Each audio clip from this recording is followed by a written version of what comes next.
Council the patient, ऐसा ऐसा आता है, तो उसका सारा एक फोटोग्राफ सबके इकट्ठे किए हैं. So that's why I am late today, because ये मैंने नया इसमें ऐड किया है कि आपको डायरेक्टली पता चले कि ऐसा रिपोर्ट आता है तो what will you going to do, how will you treat. तो एक पूरा एक नया लेक्चर मैंने बनाया है. तो ये एंटीनेटल केयर ख़त्म होती है, फिर हम वो तुरंत मैं स्टार्ट करूँगी. How to offer, means which investigations to be offered at a perfect time and how to interpret that investigations. तो वो हम लेंगे. ठीक है. अभी तक किसी को कुछ डाउट है तो पूछे, नहीं तो मैं स्टार्ट करती हूँ.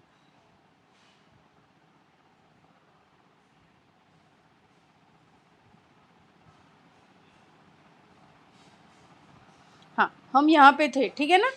सुनाई देता है? I am audible properly?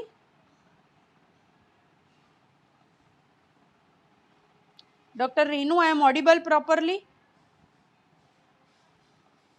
Okay. तो हमने कल तक एडवाइस में क्या क्या लिया था, शॉर्ट रिकैप. डाइट के बारे में एडवाइस करेंगे. फर्स्ट ट्राइमेस्टर में फॉलिक एसिड और L methyl folate.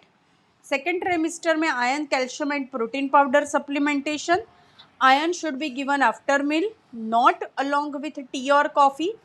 Calcium carbonate at a bed time with milk. Protein powder 2 TSF with milk.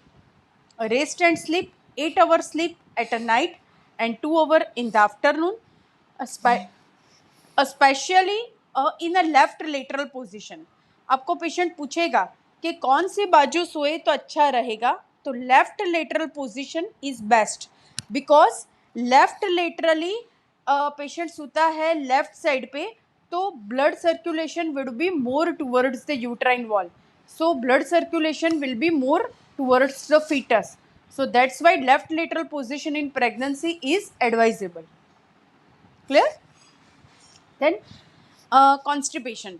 Advise to take plenty of fluids, vegetables and fruits. If still not relieved, give the stool softener, lactulose, along with isabgol powder, Naturalex powder, 2 TSF with glass of water at a bed time.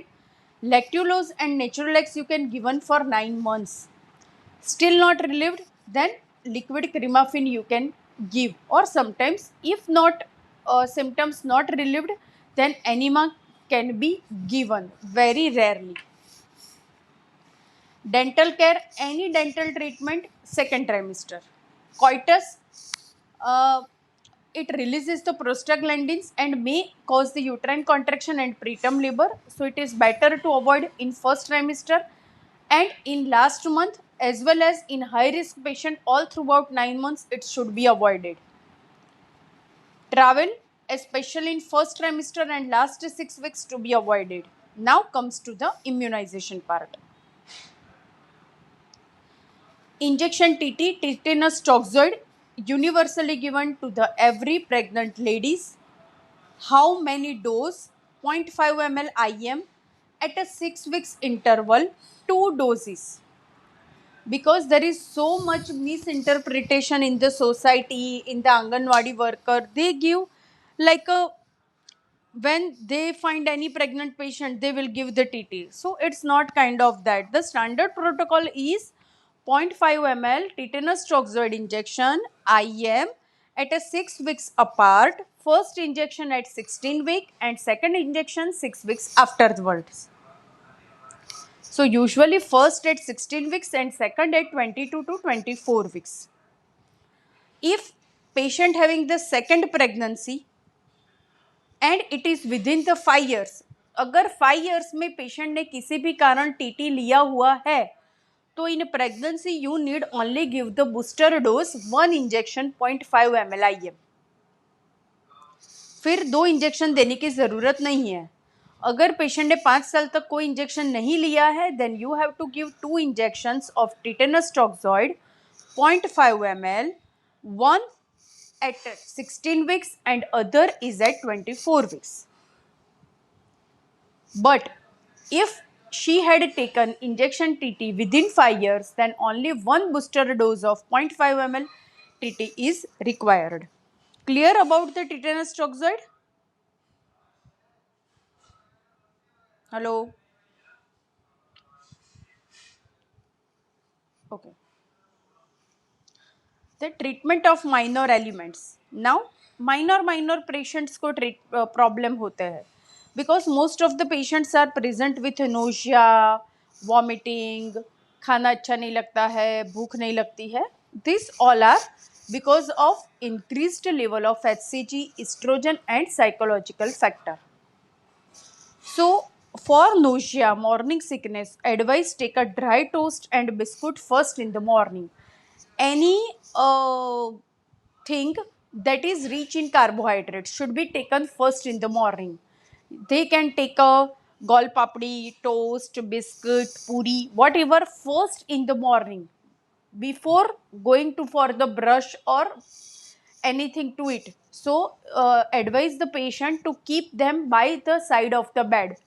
When they wake up in the morning, first take at least one biscuit, one puri, one gol papdi, one dry toast in the morning, then wake up from the bed, then do the brush and everything. So it very much helpful to relieve the morning sickness. Frequent the small meal, avoid the large meal and in a large quantity.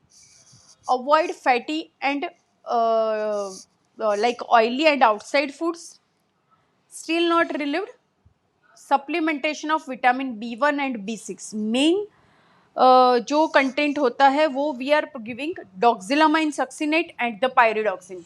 Doxylamine है वो antihistaminic है और pyridoxine है वो vitamin B6 है. तो ideally doxylamine pyridoxine combination is best for morning sickness. So doxylamine pyridoxine 1 OD or 1 BD or 1 TDS you can give according to the severity. Here I had put one. This is the standard from Swizzera company, doxylamine succinate and pyridoxine.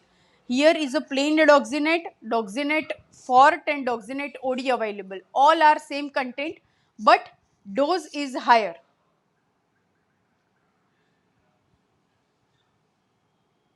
Sometimes suppose this is plain doxinate, here doxylamine and pyridoxine.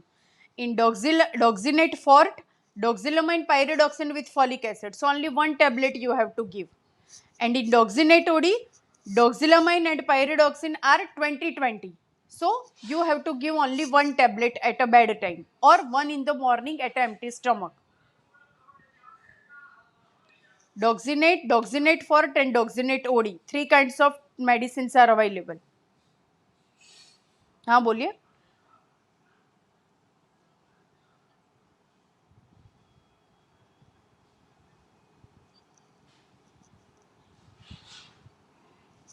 This is mainly because of, I heard told na, because of the increased level of HCG, estrogen and neurogenic factors involved होता है. तो उसको relieve करने के लिए ये आपने, मैं तो सबको मेडिसिन बाद में लेने की, पहले ये जो है ना, take dry toast and biscuit first in the morning.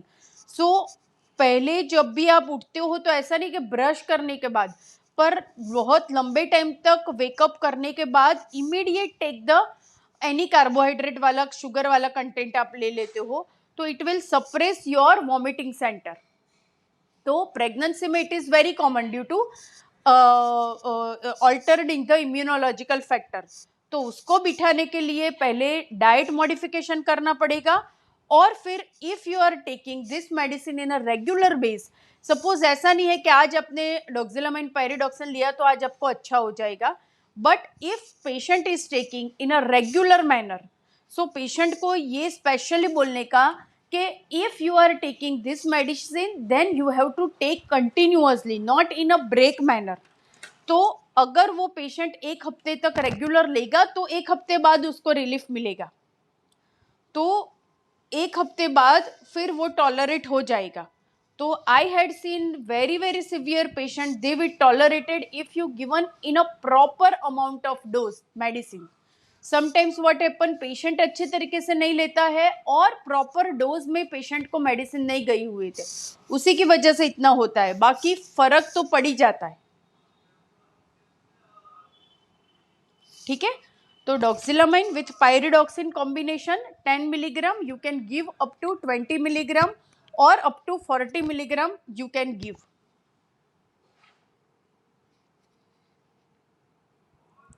Backache, 50% of the pregnant ladies having the backache problem. Severe होता है तो रेस्ट तो पहले आप एडवाइस करो. Well fitted pelvic girdle belt आता है, वो कोई से भी के पास मिल जाएगा. तो क्या होता है ना, same here due to the estrogen क्या होता है ना, जो मसल होता है उसमें लैक्सिटी आती है, तो जो भी जॉइंट्स है वो वहाँ पे लैक्सिटी हो जाती है, तो they will give rise to the pain as well as curvature जो स्पाइन का होता है वो चेंज होता है, तो उसकी वजह से बैकएक होता है. Plus deficiency of calcium and vitamin D already होता है, तो आप सप्लीमेंटेशन तो करो पर पेशेंट को बोलो कैल्शियम रिच डाइट लेने को. Massaging the back muscles with gentle analgesics like Volini gel और you can apply and the rest. So backache is also found in 50% of the cases. Patient को एडवाइस करो, रेस्ट करो, proper posture maintain करो, होता है तो वॉलिनी स्प्रे या ऐसा कुछ भी एनाल्जेसिक दे दो, फिर कैल्शियम और विटामिन डी सप्लीमेंटेशन दो और along with calcium rich diet for बैकएक. Leg cramps are also common. This also due to deficiency of calcium and vitamin D supplementation. So give it. Acidity and heartburn is also very common. So avoid the large meals because uterus will compress to the stomach. So chances of acidity are higher. Give at a frequent interval, meal at a frequent interval, and if ऐसा होता है तो liquid antacid you can definitely give like mucin gel, Gelusil, whatever you can prescribe.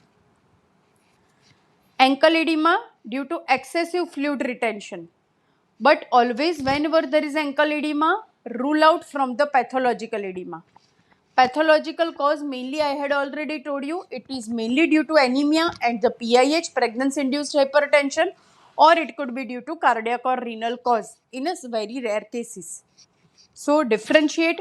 जो physiological oedema है वो always relieved with rest, rest के साथ वो थोड़ा कम हो जाएगा, नॉट सो पेनफुल, पेनफुल इतना नहीं होगा.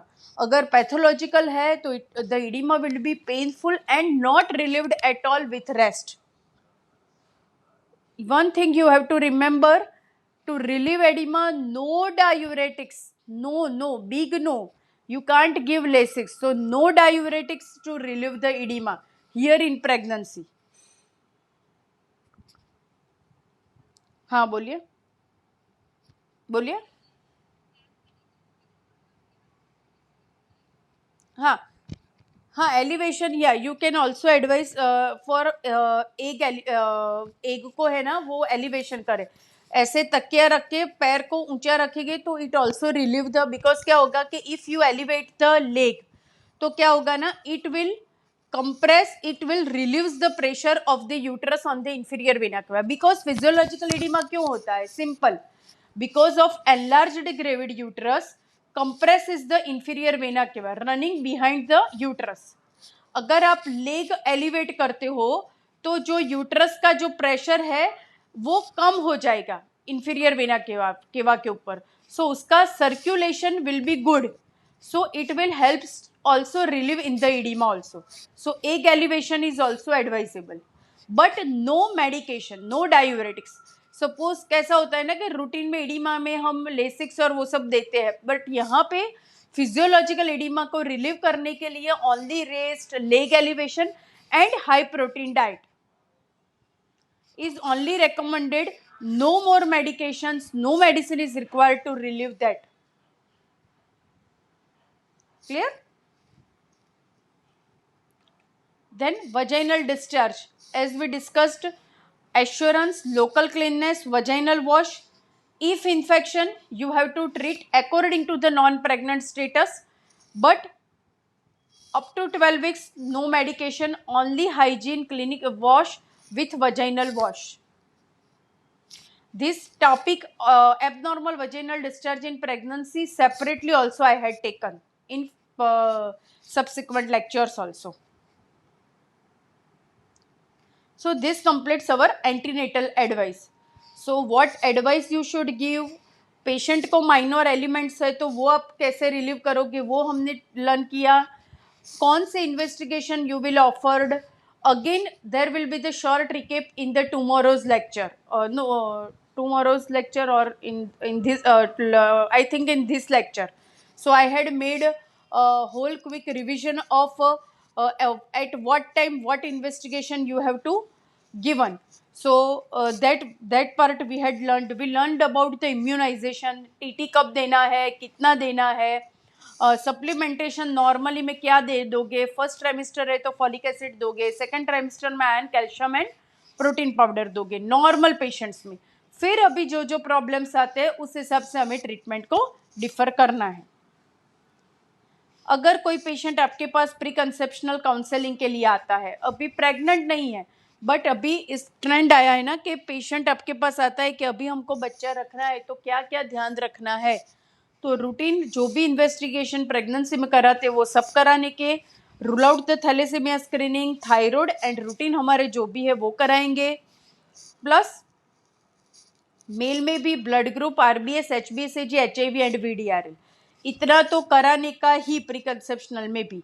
और प्री कंसेप्शनल में यहाँ पे एक बात लिखना भूल गए, रह गया है, टेबलेट फॉलिक एसिड 5 मिलीग्राम और simple L methyl folate active should be started 4 weeks prior to the conception. 4 weeks prior to the conception जब भी आपके पास आता है तो एटलीस्ट 1 मंथ तक का फॉलिक एसिड लोड करें, फिर they have to plan for pregnancy to prevent neural tube defects, or at least they should take for 3 months. So that all comes into the preconceptional counseling. Okay, 3 months. अगर patient को pregnancy रुकती है तो 12 weeks तो देना ही है. पर simple प्रीकंसेप्शनल counselling में जब भी पेशेंट आता है तो advice 4 weeks prior to the conception. पहले 1 महीना वो लोड करे बॉडी में folic acid, then they should have to conceive to prevent miscarriages and the neural tube defects.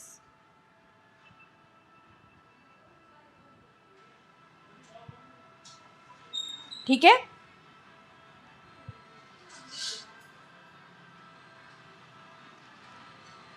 अभी इसमें कुछ प्रॉब्लम है, कुछ डाउट है तो पूछ लीजिए, वरना we will move to the second topic that I have already told you, what investigations to be offered and how to interpret all USD investigation.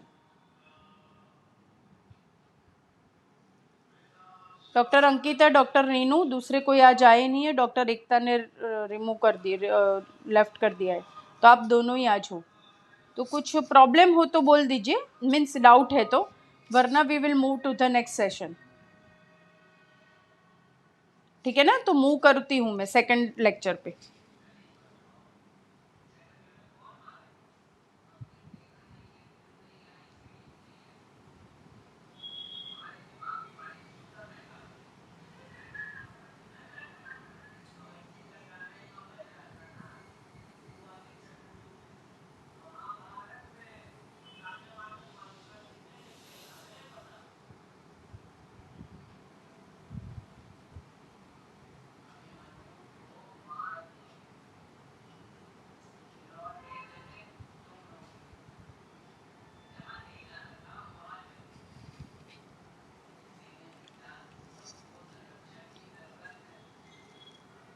Hello,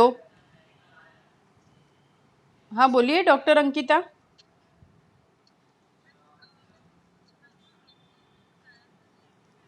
हम्म हम्म हम्म नहीं, ऐसा तो नहीं. सिंपल लेग क्रैम्प्स तो it is mainly because of calcium and vitamin D supplementation कराना है. But gently with any stress relieving जो oil आता है तो उससे they can apply and gently massage can be done. Specially कुछ नहीं है. जो जो भी वो हिमालय का स्ट्रेस रिलीविंग मसाज ऑयल आता है उससे या किसी से भी अच्छी तरीके से करें तो they will help to relieve the muscle cramps. और बहुत होता है मसल क्रैम्प्स तो उसमें इवियोन एलसी करके एक टैबलेट आती है, इवियोन एलसी, वो विटामिन ई, हाँ विटामिन ई होता है along with L carnitine, vitamin E with L carnitine Evion LC आता है। इवियोन एलसी रोज एक 10 दिन तक देनी होती है। फिर एक मैनकाइंड कंपनी की न्यूरोकाइंड एलसी आती है, same Neurokind LC for leg cramps, आपको अगर देना है तो पेशेंट को बहुत है तो एल कार्निटिन होता है और विटामिन ई होता है उसमें, और 10 दिन के लिए देते हैं। क्या क्या क्या हाँ सेम सेम सेम, हाँ 1 टैबलेट फॉर 10 डेज के लिए, पर they all should be given from second trimester onwards, not first trimester. Again repeating, first trimester में फॉलिक एसिड और डॉक्सिलामाइन पायरिडॉक्सिन के अलावा हो सके तो कोई भी मेडिसिन एक्स्ट्रा नहीं देने का। हाँ प्रोजेस्ट्रॉन देना पड़े वो अलग चीज है, पर दूसरी कोई भी मेडिसिन हो सके तो फर्स्ट ट्राइमेस्टर में as much as avoid. Second trimester से 12 weeks onwards whatever you like, same treatment as a non pregnant mostly, but first trimester में strictly no medication, folic acid and doxylamine pyridoxine के अलावा। ठीक है,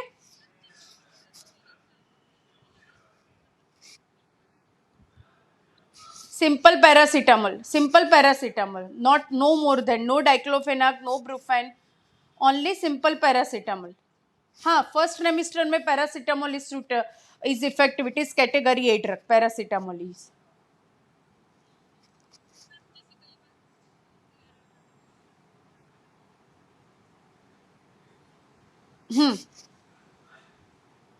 अच्छा हाँ medicine, हाँ first trimester में आपको मेडिसिन देना है ना एंटीबायोटिक तक, तो always try to give the ceftriaxone and the ampicillin group.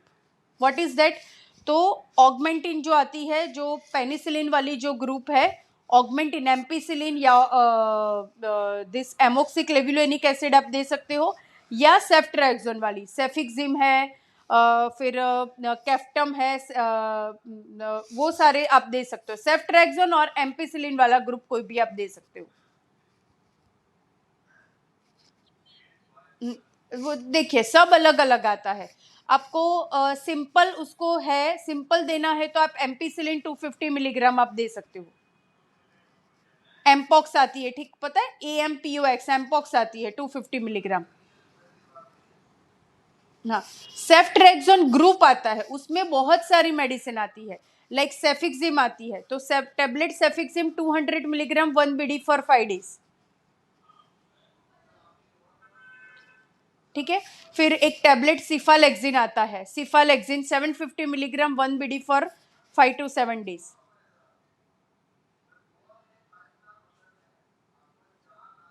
ठीक है, तो सिंपल हम बात करें तो सिंपल कोई स्किन इन्फेक्शन होता है, वुंड इन्फेक्शन होता है, तो आप you can give this amoxicillin plain. बहुत अगर साइनोसाइटिस या ऐसा कुछ लगता है तो move to the higher, that is amoxicillin clavulanic acid, Augmentin 625 milligram वाला, और सेफिक्सिम और वो सब। हाँ दे सकते हो, वही ना, एमोक्सिसिलिन वाला ग्रुप और सेफ्ट्रैक्सोन वाला ग्रुप है। This both antibiotics are safe in first trimester.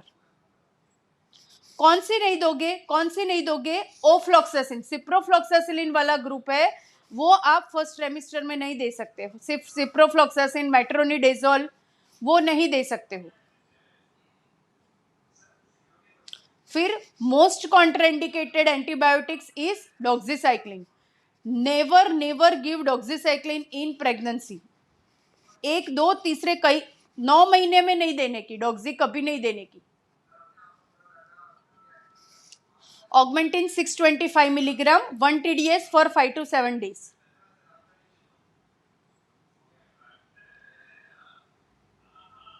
या जिफिदो,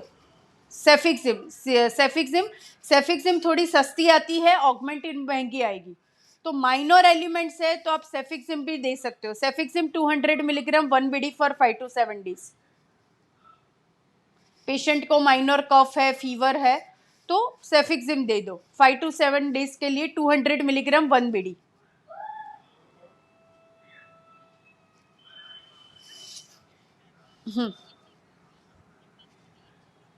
हाँ, बहुत कॉमन है. देखिए, हाँ, इचिंग है ना, वो कौन से मंथ पे होती है ना, वो जानना ज़रूरी है. क्योंकि आफ्टर अप टू 7 months तक तो नॉर्मली होता है, पर जैसे जैसे प्रेगनेंसी बढ़ती है ऐसे ऐसे इचिंग भी कई पेशेंट्स को ज़्यादा होता है.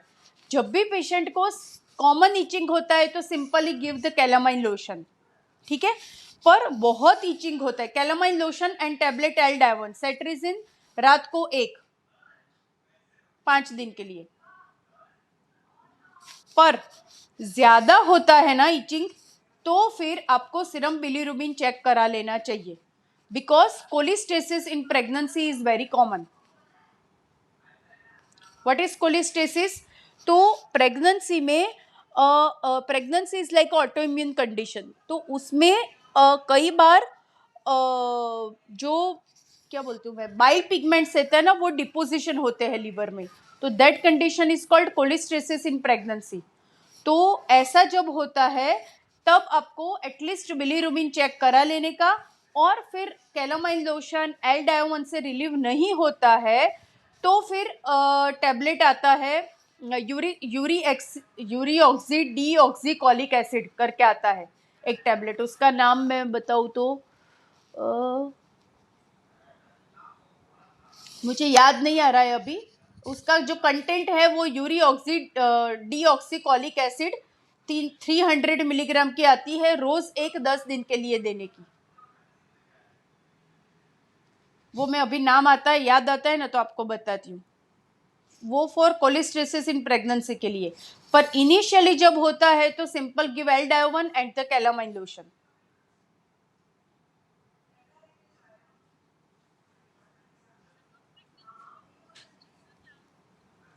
Duphaston is a progesterone.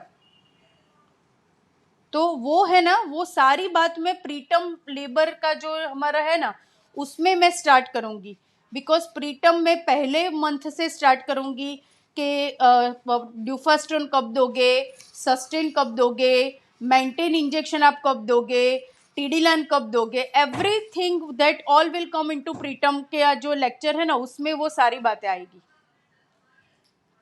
इसलिए अभी मैंने वो नहीं लिया है. Duphaston is progesterone. So that all drugs are used to prevent miss abortion, preterm deliveries, उसके लिए यूज होता है. तो वो पूरा कंटेंट है ना कि ड्यूफास्ट्रोन किस डोज में दोगे, कब तक दोगे, सस्टेन जो वजाइनल टैबलेट आती है वो कब आप दोगे, फिर मेंटेन इंजेक्शन सब लोग देते हैं वो कैसे देना है, क्यों देना है, वो everything that will come into the lecture of preterm labour में आएगा. हम्म हम्म हम्म हाँ, सिंपली कैलामाइन लोशन. हाँ, कैलामाइन लोशन.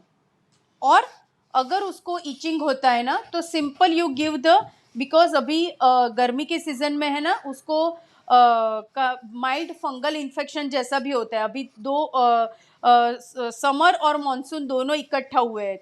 तो जब उसका ऐसा होता है ना तो कैलामाइन लोशन और simple you give, write it down this candid powder. Candid powder आता है. ठीक है.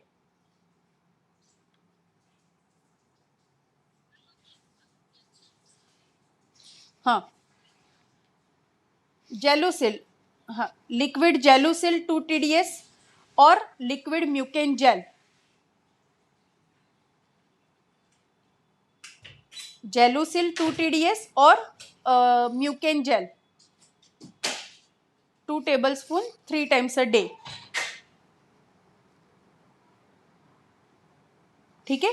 उससे भी रिलीफ नहीं होता है, आगे टैबलेट देनी है तो टैबलेट एसिलोकार्डी आती है, सिंपल सस्ती आती है और सब लोग ले सकते हैं. एसिलोकार्डी टैबलेट, उसमें ओमिप्रेजोल विथ डोमपेरिडोन है। तो वॉमिटिंग होती है पेशेंट को और बहुत खाना नहीं जमता है, तो you can give the Aciloc RD tablet. Aciloc RD भूखे पेट लेनी है सुबह शाम फॉर 10-15 डेज के लिए आप दे सकते हो, और पेशेंट को साथ में बोलो कि तला हुआ तीखा खाना बंद कर दे।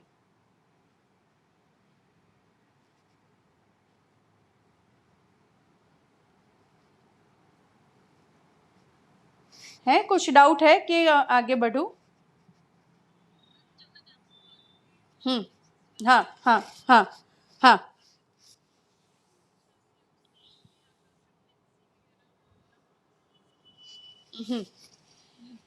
हम्म। तो भी सेम ट्रीटमेंट रहेगी। देखिए कि इसीलिए मैंने आपको पूछा कि ब्रेस्ट पेन है तो पहले तो आपको रूल्ड आउट करना पड़ेगा कि वेदर इट इज इन्फ्लामेटरी है कि दूसरा कोई रीजन है। अगर बिकॉज ट्रीटमेंट अलग हो जाएगी। अगर इन्फ्लामेटरी आपको कैसे पता चलेगा? अगर पेशेंट को रेडनेस है, सिवियर पेन है, तो इट इज प्रोबेबली इन्फ्लामेटरी, क्योंकि फाइब्रोएडिनोमा होता है। आपने गायनिक कोर्स किया ही था ना, उसमें हमने सारा सीखा था। फाइब्रोएडिनोमा होता है, फाइब्रोसिस्टिक डिसीज होता है, तो वो सारे में पेन होता है, पर इतना सिवियर पेन नहीं होता है कि पेशेंट रह भी नहीं पाए। और अगर इफ इट इज इन्फ्लामेटरी तो पेशेंट को इतना सिवियर पेन होगा कि उसकी रूटीन लाइफ भी डिस्टर्ब हो जाएगी। तो पहले तो हम्म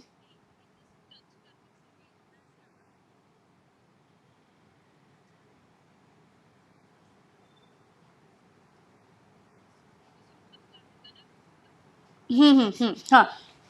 अभी अभी मैं वही पूछ रही हूँ कि और नॉन प्रेग्नेंट है ना वो पेशेंट तो? हाँ। तो वो अभी मुझे नहीं पता चल रहा, क्योंकि वो एग्जामिनेशन से हमें ज़्यादा पता चलेगा कि रेडनेस अगर है, फिर वो टेम्परेचर बॉडी का तो ज़्यादा इन्फ्लामेशन होगा तो बॉडी में भी टेम्परेचर रहेगा। पर कई बार है ना आप, हाँ, कई बार आप क्या बैक ऑफ द पाम होता है ना, बैक साइड होती है ना, वहां से साइड का टेम्परेचर चेक करो और वो मास का टेम्परेचर चेक करो।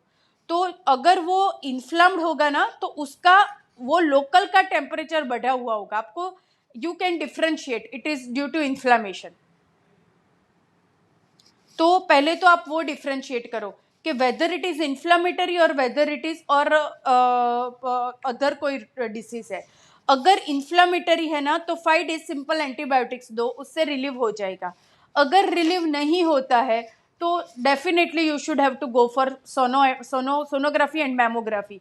सोनोग्राफी का इतना कोई रोल नहीं है, मैमोग्राफी इज द बेस्ट कि वो आपका सब पता बताएगा कि वेदर इट इज बिनाइन और whether it is carcinogenic condition. Benign है तो फिर उस हिसाब से आप ट्राई करो, मैंने वो सिखाया था ऐसा। फाइब्रोएडिनोमा है तो लेस देन 3 सेंटीमीटर है तो कुछ मत करो, मोर देन है तो सर्जरी करो। फाइब्रोसिस्टिक डिसीज है तो उसमें टैबलेट प्रीमेंस प्लस फॉर 3 मंथ्स के लिए आप दे सकते हो। ठीक है ना? तो प्रेगनेंसी में भी कई बार ऐसा होता है, तो बट प्रेगनेंसी में mostly they are like infective condition, breast abscess mastitis होता है, तो उसमें तो एंटीबायोटिक ही देना है। ये मैंने कल कल के लेक्चर में है, माइनर एलिमेंट्स इन प्रेगनेंसी।